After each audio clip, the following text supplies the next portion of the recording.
Talk about how happy we are for Meg first. I mean, I don't think I'm surprised by her performances anymore. Like, that's certainly within what she's capable of doing, but it's always awesome when it comes through, you know? She just was a beast from the start. Was there any doubt? Like, it seemed like she just was, right, she was in the lead, right, after lunges, wasn't she? Well, it's the fact that she had built up almost a half a lap lead, it feels like. But Vivian came around, and like Meg on the bike, she'll tell you like there's some room there, and but she held it together really well, finished strong, 22nd.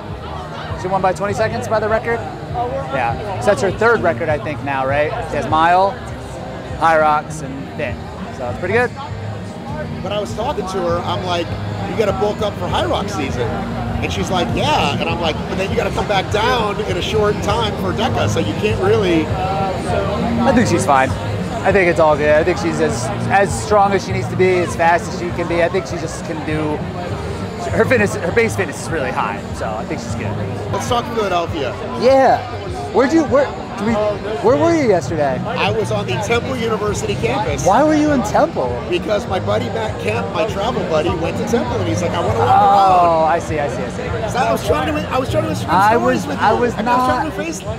with you. I was unavailable. I was doing things, but that's not like a touristy spot. Well, he wanted to visit his own. That's cool. That's nice. Right. That's nice. But then I totally called you. So let's do.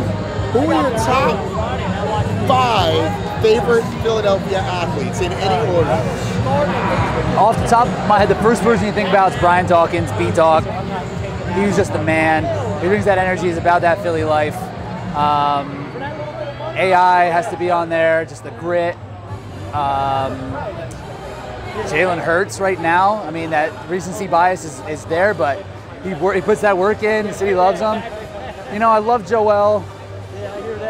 But we'll see. We'll see about Joel. And 5, Lenny Dykstra. Old school right there. I watched the 93 Phillies like it was like my life or death. I remember where I was when Joe Carter hit that home run. That was tough. No Randall Cunningham, no Jaws. That's a little bit before my time. That's my a little bit before my time. That's my time. Randall Cunningham, I don't remember him being an Eagle. And when did he leave? Like the early 90s? He went to the Vikings in the end, right? Yeah. Sorry. So you went out in the lead, yep. And young Raccoon himself passed you where? Where did he pass you? He came out of the ski rig ahead of me. Came out of the ski rig. And what happened to Rich's brain? What was your thought? Was it I thought I was in control. I thought I was feeling comfortable.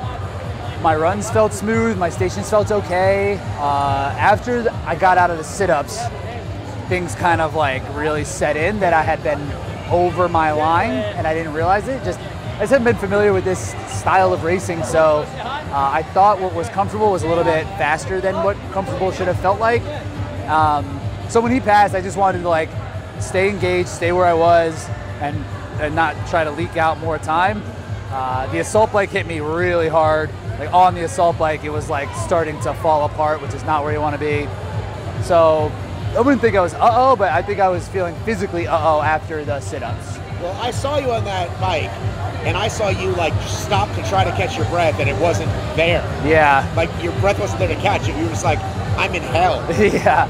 It was just like this physical like lactic takeover that I haven't experienced this far into a race since last time I did DEKA, which was in November. So it's been a long time and I haven't been super frequent with this type of training, and it's just like a reality check. You know, it happens every now and then where I was a little bit overconfident in my fitness and just like I need to be specific to do well in these events, and I just wasn't. And that was the goal. Like, I mean, I don't come here thinking I was going to race my best race. I thought my fitness would have put me in a better spot than it was, but I just mismanaged my effort. When you came into the push, the tank, I think you were like last. I think you were like the last guy in the tank. Last? I think I was like, it was the last tank available, but I don't know if I was last.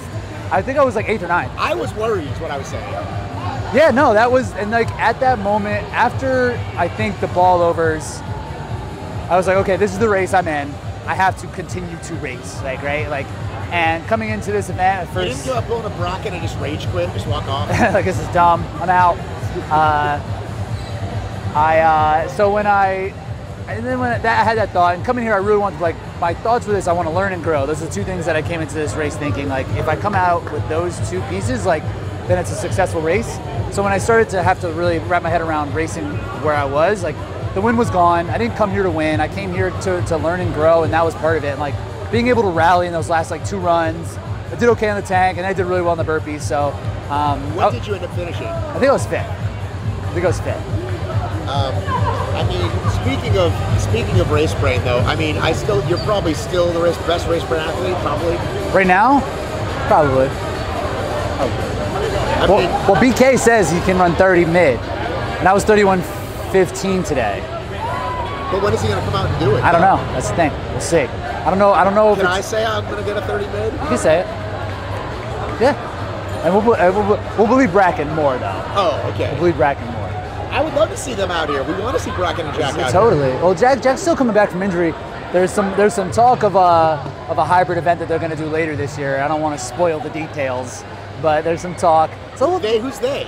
Race Brain crew. Oh. Who are we talking about? Well, you say they. I'm like, you and I talk offline about a lot of things. You lost the train of our conversation within then?